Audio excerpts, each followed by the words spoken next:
pag-asa lalo pa lumakas ang bagyong Jenny at isa na po itong ganap na typhoon category.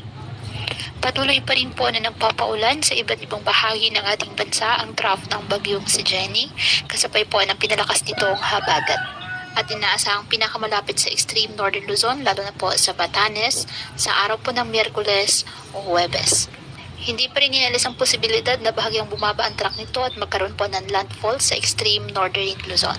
Inaasahang lalabas ng ating Philippine Area of Responsibility ang bagyong Jenny sa araw po ng Huwebes ng tanghali o gabi.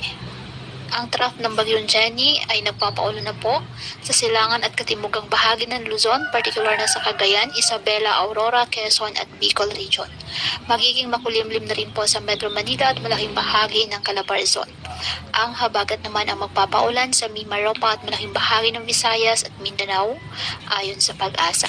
Sa mga susunod na araw, inaasang pinakamaramdaman ang mga pag-ulan at pagbugso ng hangin dala po ng bagyo sa extreme northern Luzon, lalo na sa Apayao, Batanes, Cagayan at Ilocos Norte. Simula po sa araw ng Martes hanggang sa Huwebes.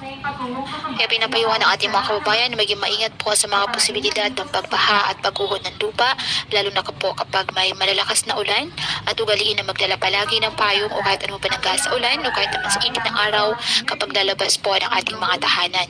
At yan po muna ang update sa lagay ng panahon ngayong araw. Muli patuloy po tayo na mag-ingat at palaging tandaan.